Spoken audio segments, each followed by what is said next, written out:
요한복음 5장 9절로 18절 말씀입니다. 요한복음 5장 9절부터 18절까지의 말씀, 저와 여러분들이 한 절씩 교독하실 때 제가 먼저 9절 읽겠습니다. 그 사람이 곧 나와서 자리를 들고 걸어가니라. 이날은 안식일이니 유대인들이 병 나은 사람에게 이르되 안식일인데 내가 자리를 들고 가는 것이 옳지 아니하니라. 대답하되 나를 낫게 한 그가 자리를 들고 걸어가라 하더라 하니, 그들이 묻되 너에게 자리를 들고 걸어가라 한 사람이 누구냐 하되 고침을 받은 사람은 그가 누구인지 알지 못하니 이는 거기 사람이 많음으로 예수께서 이미 피하셨음이니라. 그 후에 예수께서 성전에서 그 사람을 만나 이르시되 보라, 내가 나았으니 더 심한 것이 생기지 않게 다시는 죄를 범하지 말라 하시니, 그 사람이 유대인들에게 가서 자기를 고친 이는 예수라 하니라. 그러므로 안식일에 이렇다 한다 하여 유대인들이 예수를 박해하게 된지라. 예수께서 그들에게 이르시되 내 아버지께서 이제까지 일하시니 나도 일한다 하시매, 유대인들이 이로 말미암아 더욱 예수를 죽이고자 하니 이는 안식일을 범할 뿐만 아니라 하나님을 자기의 친아버지라 하여 자기를 하나님과 동등으로 삼으심이로라. 아멘. 며칠 때 비가 내리고 있는데 꼭 겨울 장마 같습니다. 모두 건강하시죠? 세상 누구나 피해갈 수 없는 세월이라는 바람이 있습니다. 세월이라는 바람이 멈춰지는 곳에서 우리의 호흡도 멈춰지게 되겠지요.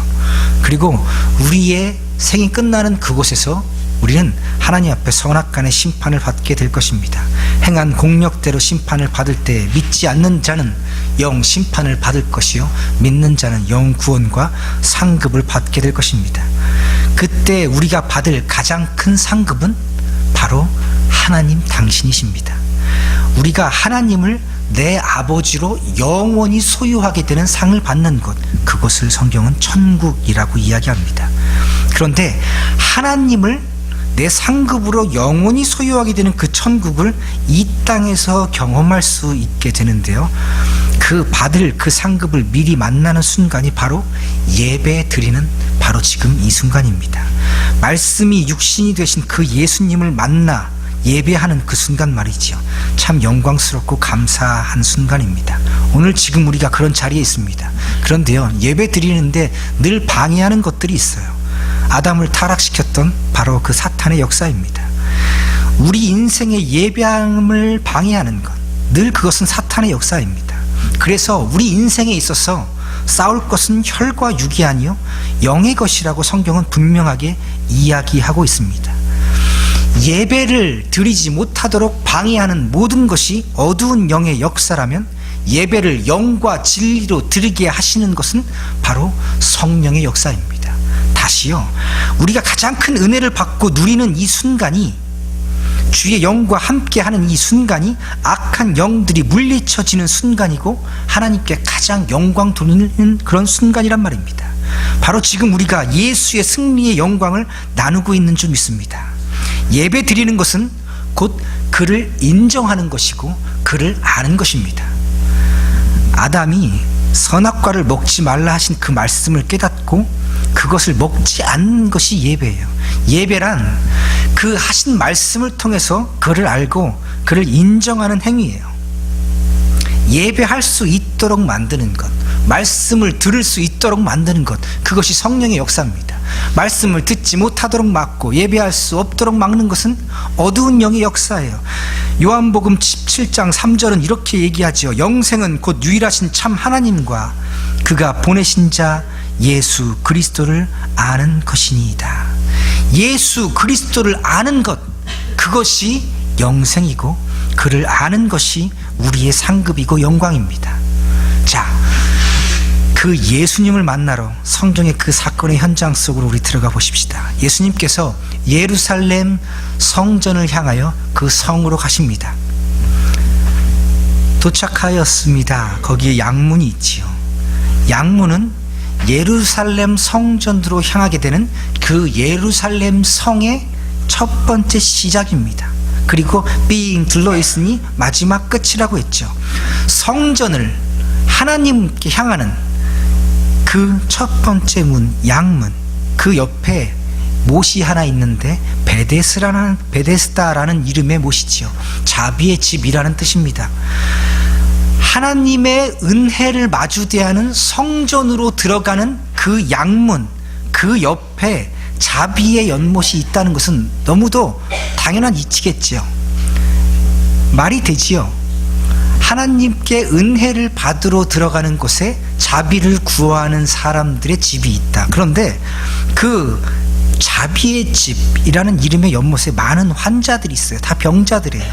그 상태를 보니까 보지도 못하고 손과 발이 온전하여서 걷지도 못하고 일할 수도 없는 비참한 상태입니다. 이름은 자비의 집이니 자비가 많이 베풀어져야 하는데 오히려 자비가 필요한 상태의 사람들만 잔뜩 모여 있습니다. 그리고 그곳에서 자비가 나눠져야 할 텐데 자기의 이기심으로 자기만 살겠다고 아웅바웅하는 가장 큰 자비가 필요한 그러한 장소가 바로 베데스다, 그곳입니다. 은혜가 필요한 상태이지요. 성경이 그 상태를 그렇게 자세히 묘사하고 있는 것은요, 지금 이스라엘의 영적인 상태가 이렇다는 것을 보여주고 있는 거예요. 성경이 영원합니다 라고 얘기하는 것은요, 그때 그 시절 그 사람들의 이야기인데 오늘 지금 우리가 받을 만하고 또 우리에게 하여 주는 이야기이기 때문입니다. 성경을 읽을 때 저 사람들이 잘못했네, 이것은 저 사람들에게 해당되는 이야기야 하고 끝나면요, 성경에 있는 구원 또한 그 사람들의 이야기일 뿐입니다. 그러나 성경에 있는 그 이야기가 그 사람들의 죄를 지적할 때 이것이 나의 죄구나 하고 돌이킬 때 그곳에 있는 구원 또한 나의 것이 됩니다. 그 이스라엘 사람들의 그때 그 엉망진창인 영적인 상태가, 그 이스라엘의 상태가 바로 오늘날 우리들의 모습이라고 성경은 얘기하고 있는 겁니다. 우리들의 상태가 어떻습니까?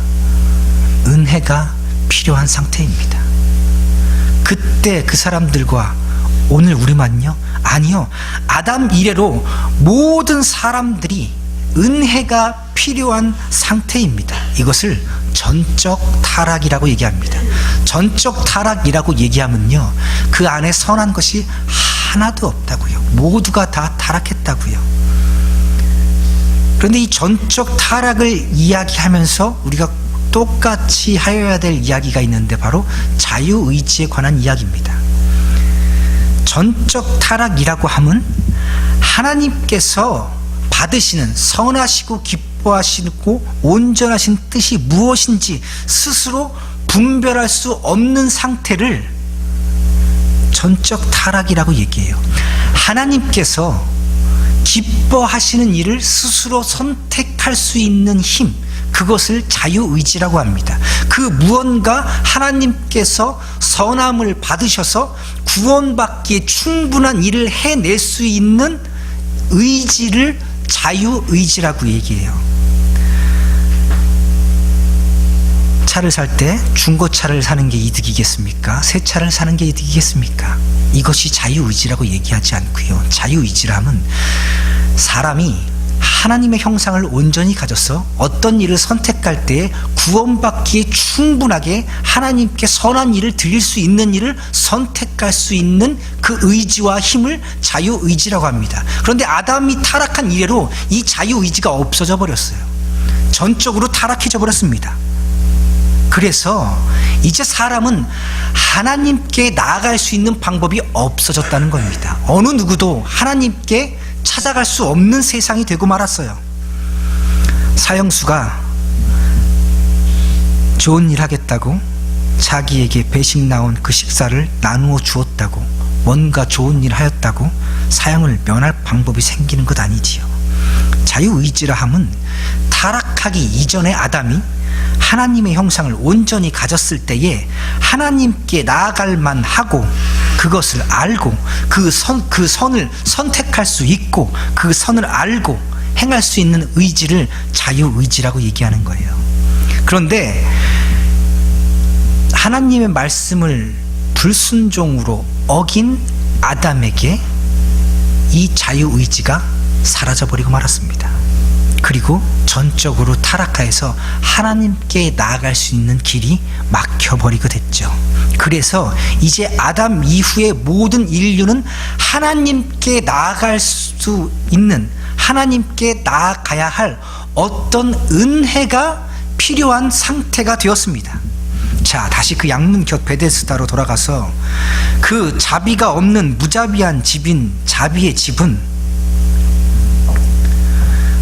성의 존재 목적인 성전의 주인이고 그 양문의 주인이신 그리스도의 은혜가 필요한 현장입니다. 이 현장에 우리들에게 말하고 싶은 것은요, 지금 우리도 그러한 은혜가 필요한 상태라는 거예요. 여러분, 그래서 우리 더욱 겸손합니다. 지금 우리가 하나님께 나아갈 은혜가 필요한 상태라는 거예요. 성경은 계속해서 날마다 새로운 이 은혜가 우리에게 필요하다고 이야기합니다. 그런데 이 은혜가 어디에서 나옵니까? 우리들의 열심과 우리들의 노력으로 나오는 것이 아니라 오직 그리스도에게서 흘러나오게 되는 것입니다. 그래서 주님 앞으로 나아가는 모습은요, 언제나 무릎입니다.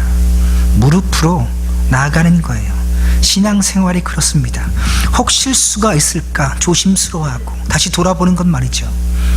여러분, 일주일에 오늘 기억하여서 예배 드립니다. 그런데 일주일에 한 번 예배 드리러 나오는 것은요, 그저 종교생활이지 신앙생활 아닙니다. 6일의 삶을 하나님께 예배 드림으로써 준비하고 이 주일 예배를 하나님께 드리는 것, 이것이 진정한 예배입니다. 그러니 우리 매일매일 하나님 앞에서 살아가야 합니다. 이것이 우리들의 신앙의 자세이고 또 성도들이 가지는, 하나님께 가지는 복이 되는 줄 압니다. 자, 이제 그 성도들의 복인 예수 그리스도를 아는 그 지식 안으로 한 걸음 더 들어가 보십시다. 자, 그 자비가 필요한 38년 된 병자가 드디어 낫게 되었습니다. 곧 나아서 자리를 들고 걸어가게 되었어요. 그런데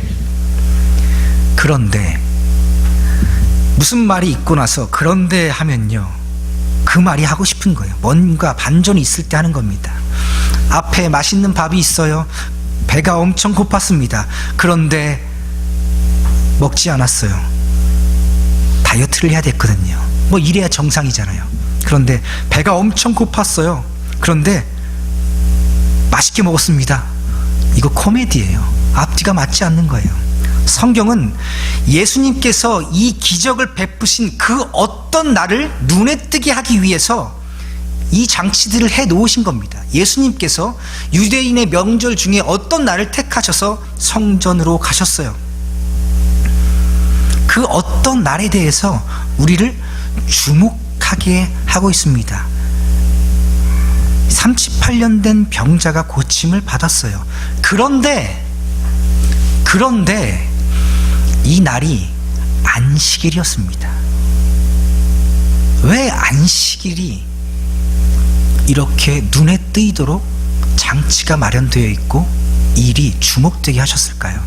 먼저 안식일이 어떤 날인지 우리가 좀 알아야지요. 안식일이라 하면요, 하나님께서 천지를 창조하실 때 그때부터 시작이 되었습니다. 우리 성경 말씀 같이 찾아보겠습니다. 창세기 2장 3절 말씀입니다.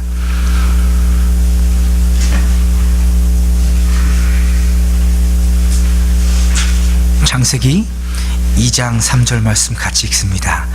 하나님이 그 일곱째 날을 복되게 하사 거룩하게 하셨으니 이는 하나님이 그 창조하시며 만드시던 모든 일을 마치시고 그 날에 안식하셨음이니라. 아멘. 태초에 하나님께서는 6일 동안 천지를 창조하시고 제7일에 안식하셨습니다. 6일 동안 천지를 창조하셨습니다. 그런데 7일째 안식하셨습니다가 아니고 6일 동안 창조하셨습니다. 그리고 7일째에 안식하셨습니다가 맞아요. 천지 창조가 있고 그리고 안식하셨습니다. 인과관계가 있는 거예요. 그 천지 창조의 마지막, 그 목적이 어디에 있다고 얘기하고 싶은 거예요? 안식에 있다고 얘기하고 싶은 겁니다.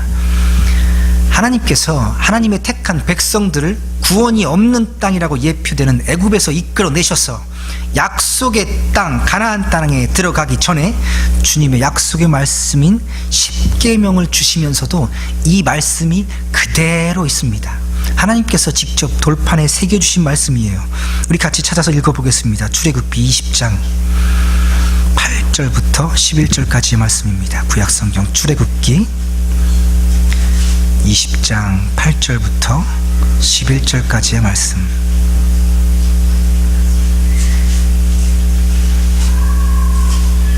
우리 4절 말씀 한 목소리로 같이 읽겠습니다. 안식일을 기억하여 거룩하게 지키라. 엿새 동안은 힘써 내 모든 일을 행할 것이나 일곱째 날은 내 하나님 여호와의 안식일인즉 너나 내 아들이나 내 딸이나 내 남종이나 내 여종이나 내 가축이나 내 문 안에 머무는 객이라도 아무 일도 하지 말라. 이는 엿새 동안에 나 여호와가 하늘과 땅과 바다와 그 가운데 모든 것을 만들고 일곱째 날에 쉬었음이라. 그러므로 나 여호와가 안식일을 복되게 하여 그 날을 거룩하게 하였느니라. 아멘. 일하지 않고 쉬는 날이 안식일이에요. 그 이후에 안식일을 범하면요 사형에 처했으며 돌로 쳐 죽였습니다. 그 후에 이 안식이라는 개념이 점점 확대되어서 그 안식일에는 물건을 서로 사고 팔아서도 안 됐고, 안식일에는 너무 많은 거리를 걸어서도 안 됐고, 길 가다가 배고프다고 하여서 밀 이삭을 잘라 먹어서도 안 되었습니다. 생명이 위독하지 않은 상태에서는 심지어 병을 고치는 의료 행위도 금하여졌습니다. 그리고 잠자리 침상을 들고 가는 행위도 엄격하게 금지되어 있었어요. 그런데 그 안식일에, 하나님이 제정하신 그 안식일에 하지 말라고 하는 자리를 들고 걸어가는 사람이 생겼어요. 언제요? 안식일에요. 그런데 지금 그 자리를 들고 가는 사람의 이전 상태를 많은 사람이 알고 있어요. 매번 명절 때마다 양문으로 가야 하는 모든 사람들이 오랫동안 그를 보았단 말이지요. 그는 오랫동안 자리에 누워서 꼼짝 못한 채 있었어요. 그런데 지금 그가 자리까지 걷어들고 걸어가고 있어요. 그런데 사람이 나아서 놀라운 기적을 눈앞에 보고 있는데, 유대인의 관심은요 그 사람이 살고 죽는 것에 없어요. 이 안식의 참 의미가 무엇인지 모르는 어리석은 모습이지요. 그가 살든 죽든 상관은 없지만 안식일인데 내가 자리를 들고 가는 것이 옳지 않다라고 얘기합니다. 그러자 그 병 나은 환자가 당황스러워합니다. 나를 낫게 해준 그분이 나더러 자리를 들고 걸어가라고 그렇게 말씀하셨습니다. 유대인들이 따지죠. 그래, 그러면 너에게 자리를 들고 걸어가라 한 그 사람이 누구냐? 그런데 성경에 보니까 사람이 많음으로 예수님께서 이미 그 자리를 피하셨다고 기록하고 있어요. 안식일에 어찌어찌 병자를 고치셨으면 오늘은 안식일이니 잘 쉬었다가 내일 자리를 들고 걸어가라 하셨으면 아무 문제 없을 거잖아요. 그런데 하필 안식일에 그것도 자리를 들고 걸어가라 했으니 문제가 되기 시작해요. 문제가 될 행동을 하시고 그 자리를 쓱 피해버리셨어요. 그런데 바로 그 문제적인 행동의 이유가 여기 있어요. 예수님께서 이미 피하셨다라고 얘기할 때 그곳에 사람들이 많았음을 예수님께서 보셨다라고 얘기하죠. 기적적으로 그 병자가 나았으면 거기 모여있던 많은 사람들이 그 예수를, 기적을 베푼 예수를 얼마나 칭송하고 받들고 또 그 앞에 나왔겠습니까?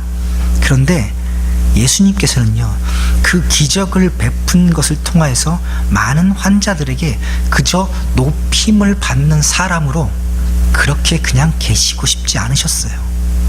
동시에 아직 예수님께서 그러한 일들로 하여금 미움을 당해서 잡히실 때가 되지 않아서 그 자리를 피하셨던 겁니다.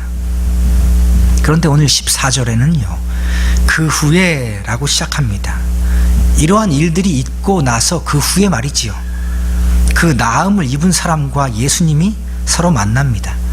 성경에는 우연이 하나도 없고 기록된 그 한자 한자가 다 미리 계획된 것입니다. 예수님께서 그 나음을 입은 사람을 만나시러 성전에 가주신 거예요.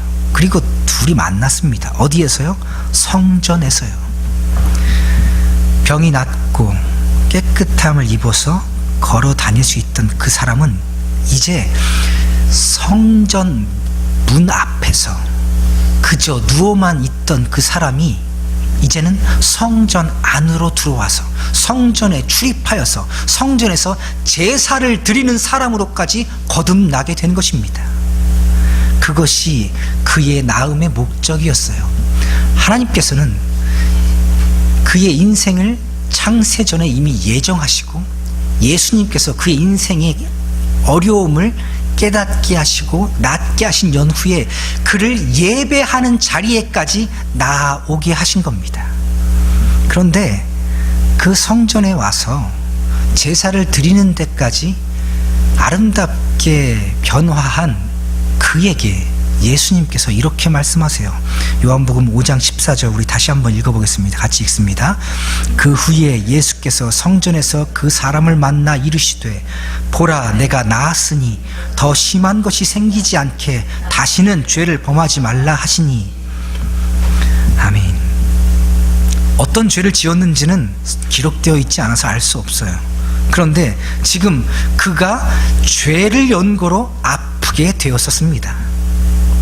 그래서 예수님께서 나음을 받았으니 더 심한 병이 생기지 않도록 다시는 죄를 범하지 말라고 말씀하셔요. 그가 38년 동안 병자로 살았던 이유를 우리 알 수 있지요. 우리 인생에 있어서 어려움은요, 대부분 어디에서 정확하게 연유가 되었는지 잘 알 수 없어요. 그 힘든 이유를 과거로 돌아가서 1대1로 찾아내는 것은 불가능합니다. 그러나 이 예수님의 하신 말씀을 통해서 우리가 알 수 있는 것은 죄에 대한 결과로 우리들의 인생 가운데 어떤 어려움이 생길 수 있다는 것입니다. 죄에 대한 심판으로서 우리들의 삶의 소중한 것을 잃을 수 있다는 것을 보여주고 있는 거예요. 맞습니다. 지금 내가 당하고 있는 이 어려움들이, 내가 가지고 있는 이 불안한 미래와 아픈 깨어진 관계와 예배 드리지 못하는 이 모든 일들이 도대체 어디서부터 비롯됐는지 알 수 없어요. 도대체 왜 그런지 모르겠습니다. 그런데 그 어려움이 생길 때마다 우리가 돌아보아야 할 것은 내가 혹 무언가 잘못하여서 이것을 통하여서 하나님께서 내게 하고 싶은 말씀은 있지 아니한가. 그래서요, 우리는 죄가 두렵습니다. 그래서 우리는요, 죄에 대하여 심판하시는 하나님이 두렵습니다. 그 하나님이 두려워서 죄를 돌아보고 다시는 죄를 짓지 않으려고 우리가 몸부림치는 것입니다. 오늘 아침에도 주일대학을 통해서 우리 같이 나눴는데요, 여러분, 회개라는 것은요, 마지막 기회입니다. 하나님께서 그 많은 선지자들을 이스라엘에게 보내주셨을 때에 그때는 이스라엘이 망하기 직전이었습니다. 그들은요, 끊임없이 심판을 예언하였습니다. 그렇게 잘 먹고 잘 살던 시절에 상하 침대에서 누워 자고 흔들 의자에 앉아서 아름다운 문화와 음악을 즐겼던 그때 당시에 정말 보잘것없는 선지자들이 나타나서 너희들이 망할 것이다, 망할 것이다, 아무도 믿지 않았습니다. 그러다가 어려움이 닥치기 시작했어요. 여기저기 나라가 무너지고 가정이 무너지고 재정이 무너지고 건강이 무너지기 시작합니다. 곧 너희가 망할 것이다, 이 징조를 기억하도록 하여라. 그러나 그들은요, 그것을 하나님의 징조로 보지 않았습니다. 내가 이것을 어떻게 하면 이겨낼 수 있을까, 사람들을 찾아다니기 시작합니다. 그리고 결국에는 하나님께서 다시는 돌아가지 말라 하는, 다시는 개가 그 토한 것을 핥아먹는 죄를 짓지 말라고 한 그 애굽으로 몸을 돌이켜 그들이 떠납니다. 결국 그 애굽으로 돌이킨 일 때문에 온 이스라엘이 멸망당하게 되고 예루살렘 성전조차 다 무너져 버리고 맙니다. 여러분, 우리가 삶에 있어서 어떤 연유로 어떤 어려움을 당하는지는 우리 잘 알 수 없습니다. 그러나 보라, 내가 나았으니 더 심한 것이 생기지 않게 다시는 죄를 범하지 말라 하신 예수님의 말씀을 기억하며 살기 원합니다. 어떤 이는 바람만 불어도 주님을 생각하는데 어떤 이는 죽게 되었어도 자신만 생각하게 되는 것은 오직 은혜의 반대의 결과로밖에 이해될 수가 없습니다. 우리가 어떤 어려움을 당할 때마다 스스로를 돌아보게 되는 것이야말로 참으로 하늘로부터 주어지는 은혜인 줄 믿습니다. 우리 말씀 한 구절 찾아보겠습니다. 고린도전서 11장 27절부터 29절까지의 말씀입니다. 고린도전서 11장 27절부터 29절까지의 말씀입니다.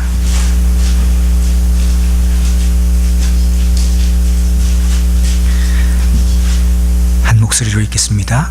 그러므로 누구든지 주의 떡이나 잔을 합당하지 않게 먹고 마시는 자는 주의 몸과 피에 대하여 죄를 짓는 것이니라. 사람이 자기를 살피고 그 후에야 이 떡을 먹고 이 잔을 마실지니 주의 몸을 분별하지 못하고 먹고 마시는 자는 자기의 죄를 먹고 마시는 것이니라. 아멘. 주의 성찬에 관해서 이야기하는 것입니다. 예수님의 몸과 피를 함께 나누는 가장 거룩한 순간이죠. 예수님의 그 온 영혼이 우리와 교합되는 그런 아름다운 순간입니다. 그러나 그 가장 거룩한 순간에서조차, 그 예수님을 만나는 그 순간에서조차 죄를 짓는 순간이 될 수 있습니다. 예배 드리는 그 순간조차 우리들에게 있는 죄악들이 하나님 앞에서 심판의 이유로 기록될 수 있다는 겁니다. 두려운 말씀이지요.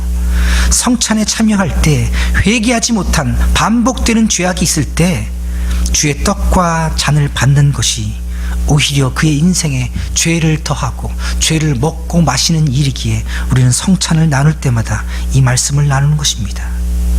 고린도전서 15장 34절은 깨어 의를 행하고 죄를 짓지 않는 것, 이것을 성도의 본분이라고 이야기합니다.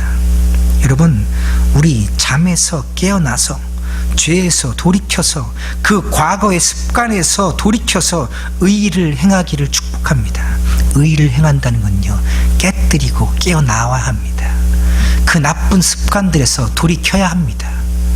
도저히 어쩔 수 없는 나의 인생의 그 굴레들에서부터 깨어나와야 합니다. 다시는 죄를 짓지 말라.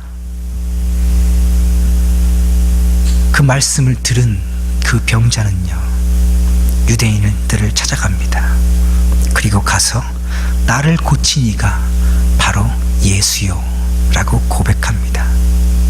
다른 유다와 같이 예수를 판 것이 아니라 비판을 받을 줄도 알고 욕을 먹을 줄도 알았지만 자기 자신에게 누가 너를 고쳤더냐 하는 그 자에게 바로 예수님께서 이 일을 하셨습니다 라고 고백하는 자리에까지 나아가게 된 것입니다. 유대인들은 괘씸한 마음으로 물어보았지만 이 은혜를 받은, 병고침 받은 이 병자는 오히려 찾아가서 예수의 이름을 증거하게 된 것입니다. 여러분, 은혜 받은 사람은요, 결국 예수의 이름을 증거하게 되어 있습니다. 결국 여기에까지 믿음이 자라게 되어 있어요. 전도할 때 말이죠, 우리 교회 참 좋아요. 우리 교회 밥 참 맛있고요, 사람들 좋고, 심지어 화장실도 새로 지었습니다. 그런데요, 죽어가는 환자에게 우리 병원 참 좋습니다, 우리 병원 밥 참 맛있고요, 환자들도 참 많고요, 심지어 화장실도 새 겁니다, 별로 의미가 없어요. 병을 낫게 해주시는 의원 대신 그분의 이름 외에는 아무것도 필요하지 않게 되는 것입니다. 여러분, 교회는요, 우리를 살리는 예수님의 이름 그 하나만 필요한 것입니다. 그런데 이런 대화들이 있고 나서 성경이 우리들의 시선을 더욱 이끄는 것이 있습니다. 요한복음 5장 16절로 다시 돌아가 보겠습니다. 같이 읽습니다. 그러므로 안식일에 이러한 일을 행하신다 하여 유대인들이 예수를 박해하게 된지라. 참으로 눈이 어두워진 이스라엘의 모습이 적나라하게 드러나고 있지요. 38년 동안이나 병으로 고통받고 이미 희망을 가지고 있지만 너무 오래되어서 고통이 되어버린, 그 고통만 끌어안고 누워만 있었던 그가 즉시 침상을 들고 일어난 것을 보았으면 같이 크게 기뻐해야 할 텐데 그러지 못해요. 아니, 세상에 이것보다 더 악한 일이 어디 있겠습니까? 이 일을 다시 무엇이라고 부를 수 있겠습니까? 악한 영들의 일이 아니면 이것을 무엇이라고 우리가 서술할 수 있겠습니까? 오늘 벌어지고 있는 이 땅의 일들이 그렇습니다. 내가 싫으면 예배 드리지도 못하게 만들어 버리는 일들이 일어나고 있습니다. 내가 좋으면 예배 드리지 않아도 되게 만들어 버리는 일들이 얼마나 많이 있습니까? 바로 이런 세상을 위해서 은혜가 필요한 아픈 병자들보다 더 아파서 더 은혜가 필요한 바로 그들을 위해서 예수님께서 오신 것입니다.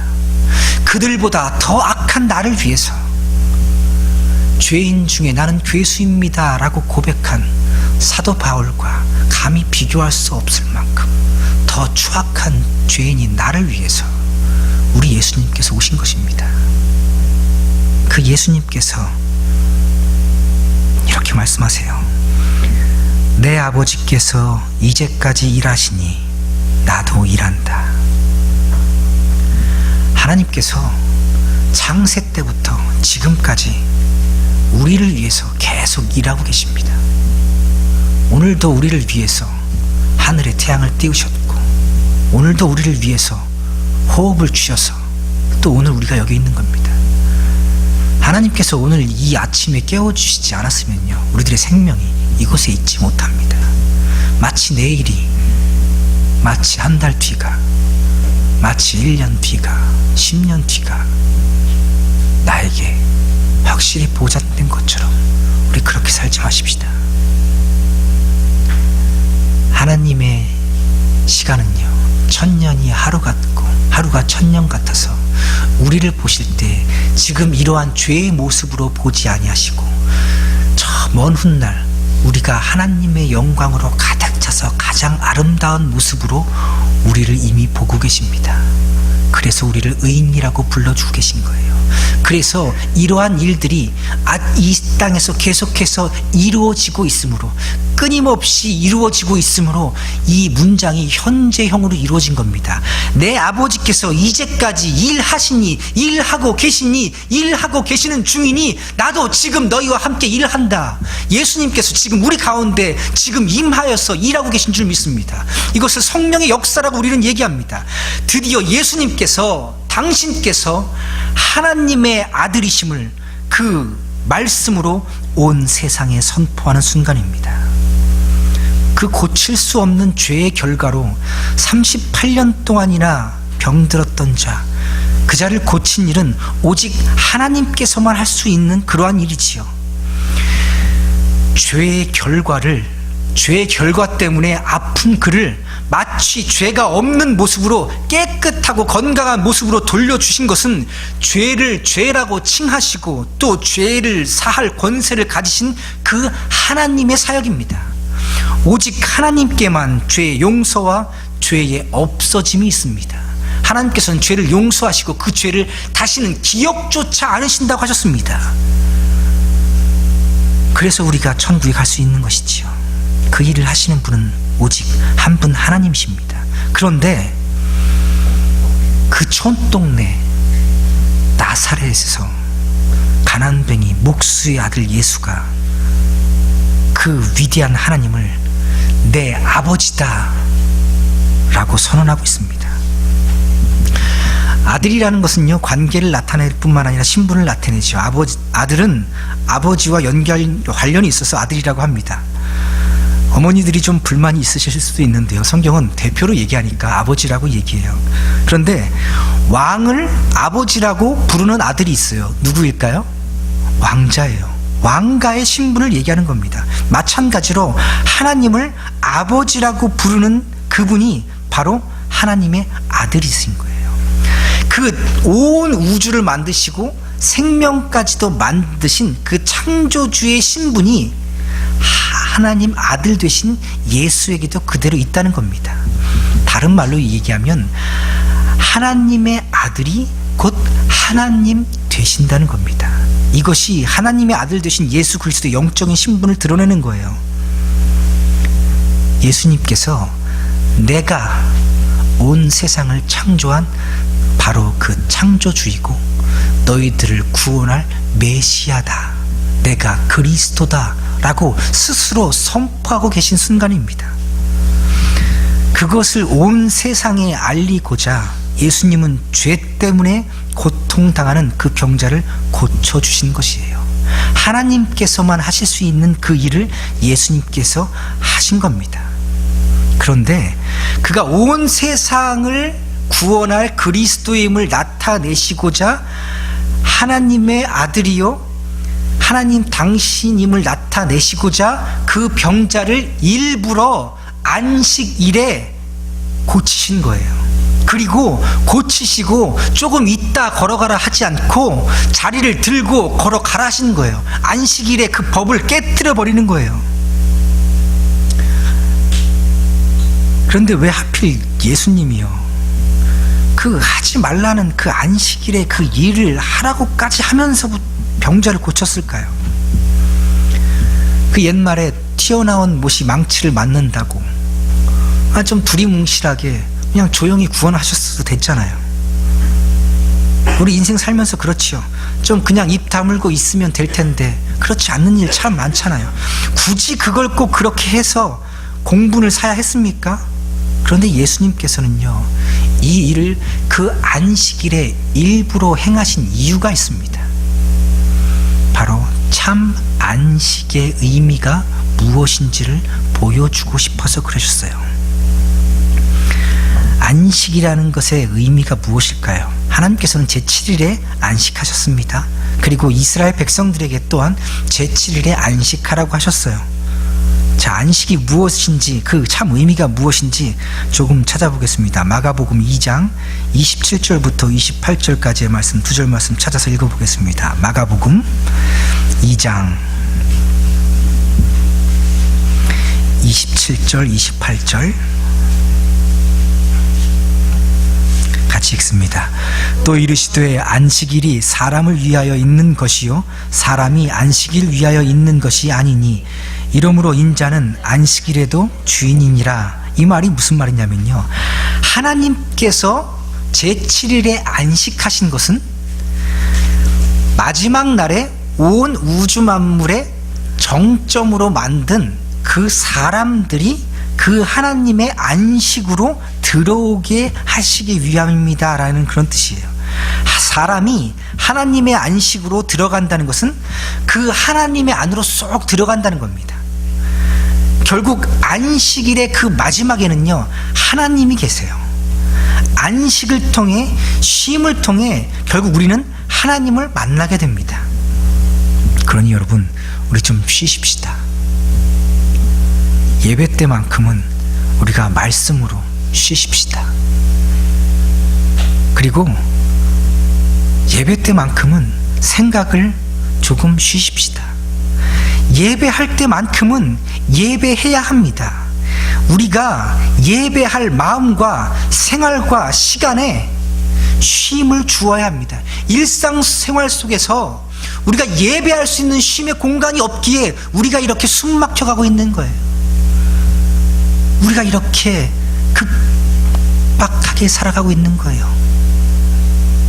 예배할 시간도 없이 바쁘고, 예배 드리지 못할 만큼 피곤하다면, 예배 드릴 때조차 말씀을 듣지 못할 만큼 감정이 복잡하고 이것저것 일들이 많아서 마음이 분주하면요, 우리 지금 뭔가 잘못 가고 있는 거예요. 방향이 잘못되어서 부지런히 달려가면요, 그 끝은 분명합니다. 그러니 여러분, 우리 예배하십시다. 섬기는 마르다가 꼭 필요하나 말씀 곁에, 예수님 곁에 꼭 붙어있는 마리아가 더 귀하다였습니다. 여러분, 우리 예배하십시다. 삶에 예배할 수 있는 쉼표가 있어야 됩니다. 못 살겠다 하는 그 순간에 잠시 쉬십시다. 그리고 예수님 바라보십시다. 우리 인생 가운데 쉼을 주시는 그분을 바라보아야 쉼 없는 이 세상에서 우리가 쉴 수 있게 됩니다. 그분을 만나는 것이, 그것이 참 안식이 됩니다. 그런데 여러분, 안식일 하면요, 예수님 이후에 우리와는 상관이 없는 것 같지 않아요? 옛날만 안식일 지켰지 요즘에는 안식이라는 말 없잖아요. 아니, 그 오래된 하나님의 창조의 이야기가 정말 오늘날 우리에게도 영향이 있을까요? 현대는 로마 시간을 따릅니다. 하루의 시간이 언제 시작이 될까요? 0시, 12시부터 하루가 시작이에요. 12시 땡 하고 시작이 되어서 24시간 지나서 11시 59분 50초, 거기까지가 하루예요. 그러니까 아침부터 시작해서 저녁까지를 하루라고 얘기합니다. 그런데 이 유대인들의 시간은요, 저녁부터 시작하여서 하루를 돌고 다시 저녁이 되는, 그게 하루예요. 좀 방향이 다르죠. 그것은요, 성경에 기록된 바를 그렇게 그냥 따랐기 때문에 유대인의 하루의 개념은 밤, 아침, 저녁 하지 않고요. 그 사람들은 저녁, 아침, 이것을 하루라고 보는 거예요. 하나님께서는 온 세상을 6일 동안 창조하셨습니다. 그런데 성경은 거기에 나온 단어 하나하나까지도 그 의미가 있다고 그랬어요. 첫째 날이라고 할 때, 날이라는 히브리어 단어는 욤이라는 단어인데, 이 욤은 언제까지 쓰이게 되냐면 그 이후에 하나님께서 하나님의 법을 주실 때 6일 동안 일하고 7번째 날은 쉴지니, 그때도 똑같은 욤이라는 단어가 쓰입니다. 이는 안식일이니 거룩함이라. 기억하여 거룩하여 지키라 할 때도 지금 똑같은 단어가 쓰이는 거예요. 이 말은 무슨 말이냐면, 하나님께서 6일 동안 천지를 창조하셨다고 할 때 그 6일, 그 일이 오늘날과 똑같은 24시간이란 말입니다. 그리고 예수님께서 제7일째 7번째 날에 안식하셨다는 것은 오늘날과 똑같은 24시간을 계산해서 7번째 날에 하나님께서 안식하셨다는 거예요. 여러분, 다시요, 오늘 우리는 안식일을 지키지 않아요. 그런데 성경은 안식일의 주인이 누구라고 해요? 예수님이요. 안식일의 주인이 예수님이에요. 범죄한 하나님의 백성들에게 안식일을 지켜라 라고 말씀하신 것은 안식일의 주인이 올 때까지 그 안식일을 지키면서 살아갈 힘을 얻으면서 견디어내라는 것입니다. 다시요, 안식일을 지키라는 것은요, 안식일의 주인이 올 때까지 기다리라는 거예요. 그것을 지키면서. 그런데 안식일의 주인인 누가 오셨어요? 예수님이 이 땅에 오셨어요. 그런데 그 안식일의 주인인 예수님이 안식일의 주인인 것이 어느 날 확실해졌냐면요, 예수님이 언제 안식일의 주인입니다 하고 온 세상에 선포가 되었냐면요, 다시 처음으로 돌아가서 아담이 안식할 수 없게 된 때는 언제예요? 범죄한 이후죠. 모든 안식을 빼앗아가는 그 죄의 결과인 죽음의 문제가 해결된 그날이 바로 참 안식일인 겁니다. 그러니 예수님께서 죽으시고 안식 후 첫날 부활하신 그날이 진정한 의미의 안식일이 되는 겁니다. 안식일의 주인이신 예수님께서 안식을 방해하는 모든 죄의 결과를 다 부서뜨리시고 다시 살아나셔서 참 안식일을 제정하신 날, 그것을 썬데이, 로드스데이, 주일이라고 부르는 겁니다. 오늘이 바로 그날이에요. 예수님께서 부활하신 날을 기념하면서 모든 안식이 사라진 이 세상에 참 안식을 선포하는 날이 바로 주일이란 말입니다. 이 주일에는 예수님의 부활을 기념하는 거예요. 그런데 그 부활의 주인이신 안식일의 참 안식일의 주인이신 예수님이 육체를 가지고 그냥 하늘로 올라가 버리셨어요. 안 계시단 말이에요. 안식일의 주인이 안 계시니 우리 어떻게 안식하겠어요? 그런데 그분이 약속하셨어요. 내가 다시 올 것인데, 곧 다시 올 것인데, 내가 다시 올 때는 새 하늘과 새 땅, 새 예루살렘을 가지고 올 것이다. 그 이루는 다시는 타락할 가능성조차 없는 영원한 안식의 세상을 너희에게 선물로 줄 것이다. 여러분, 그 영원한 나라의 주인은 하나님이세요. 그런데 그 하나님을 내 아버지다라고 부르시는 분이 예수님이세요. 그 예수님은 하나님의 아들이십니다. 자, 이것을 기억하시고요. 베데스다 못에서 38년 된 병자를 안식일에 고치시고 그곳에서 그에게 자리를 들고 걸어가라 하신 이가 바로 하나님의 아들, 안식일의 참 주인이신 예수님이란 말입니다. 근데 그 예수님이 누구의 아들이에요? 하나님의 아들이에요. 그 하나님의 아들이 우리 구세주고 바로 우리의 상급이 되어주신 겁니다. 왜 그분이 우리의 상급이 되어주시는지 살펴봄으로 우리 말씀을 마치겠는데요.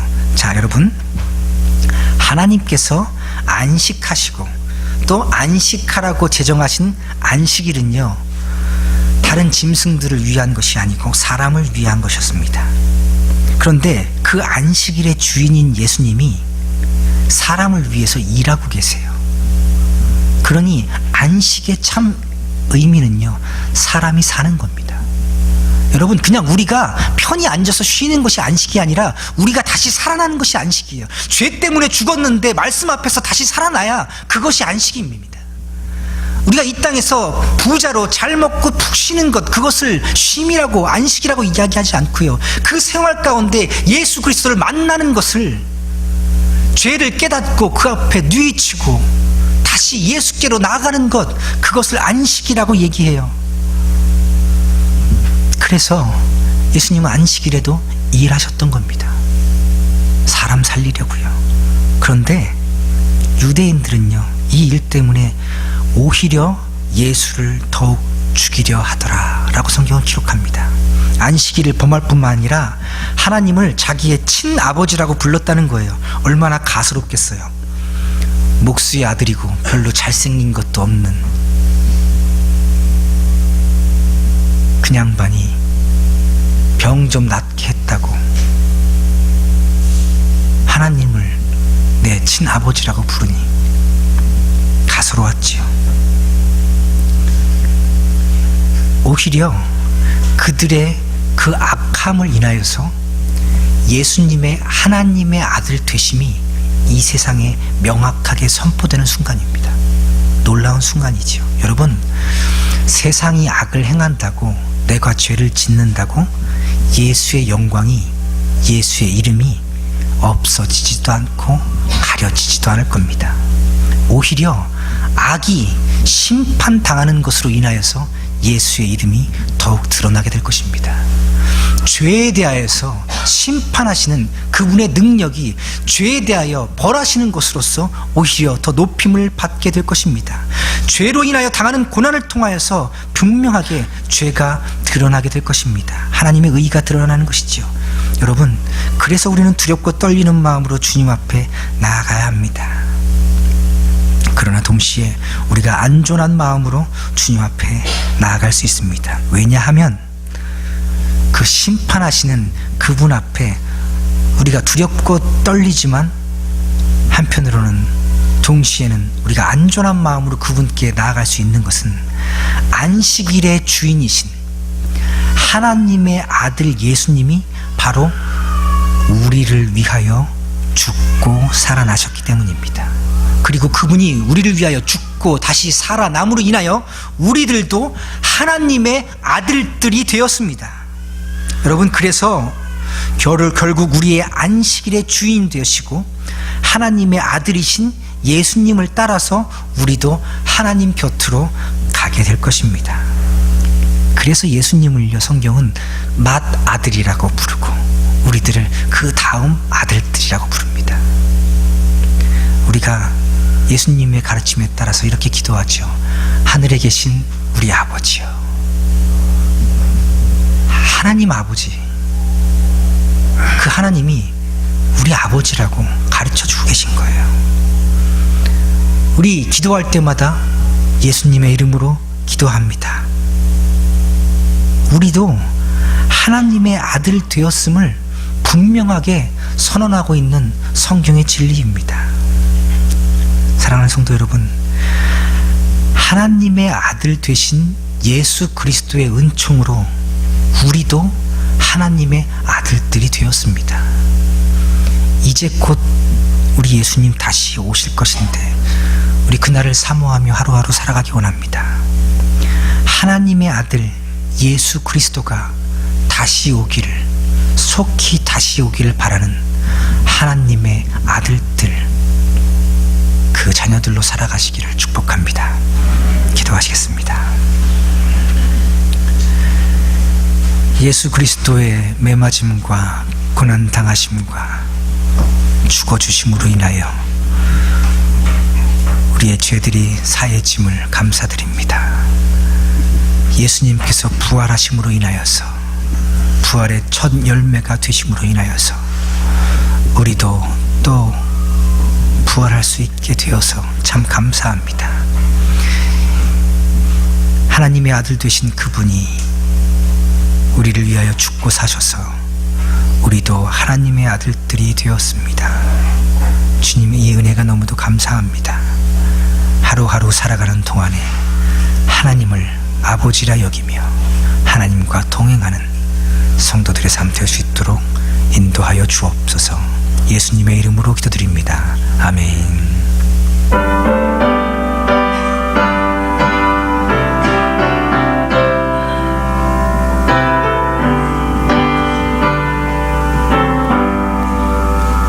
주의 음성을 내가 들으니 사랑한단 말일세. 믿는 마음으로 주께 가오니 나를 영접하소서.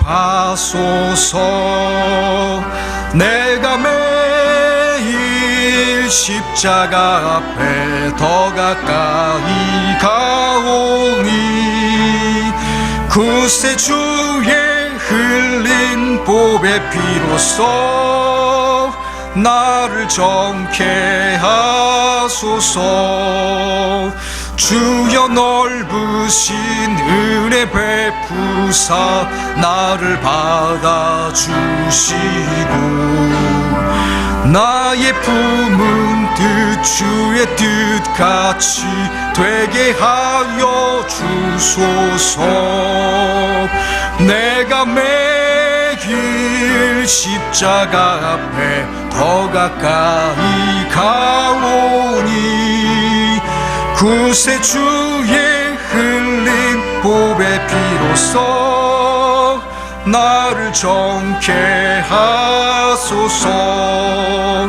주의 보좌로 나아갈 때에 어찌하니 기쁠까. 주의 얼굴을 항상 배우니 더욱 진근합니다. 내가 매일 십자가 앞에 더 가까이 가오니 그새 주의 흘린 보배 피로써 나를 정케 하소서. 우리 구주의 넓은 사랑을 증량할 자 없으며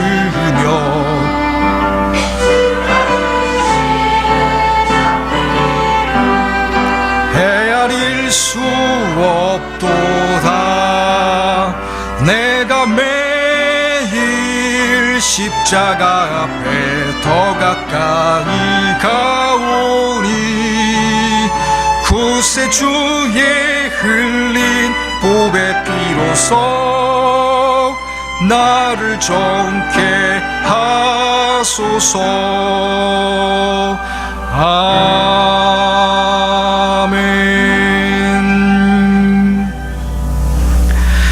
정겨운금과 각종 예물 하나님께 올려드렸습니다. 기도하십니다. 내가 매일 십자가 앞에 더 가까이 나아갑니다. 예수님은 나 때문에 그 물과 피를 흘려주셨는데 나는 주님께 드릴 것이 아무것도 없습니다. 주님은 날마다 날 사랑한다 말씀하시는데 나는 주님은 사랑한다 고백할 마음이 날마다 생기질 않습니다.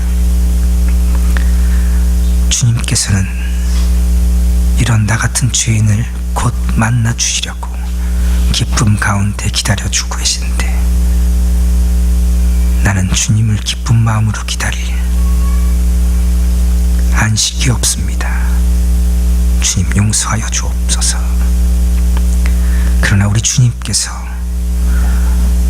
나와 같은 죄인들을 위하여 다시 살아나셔서 지금도 나와 같은 죄인들을 위하여 중보하고 계시기에 이 은혜가 너무도 감사하여서 삶의 소중한 것을 떼어서 하나님께 예물로 드립니다. 이 예물이 쓰여지는 곳곳마다 안식일에 참 주인 되시고 하나님의 아들 되신 예수 그리스도의 이름만이 증거되게 하여 주옵소서.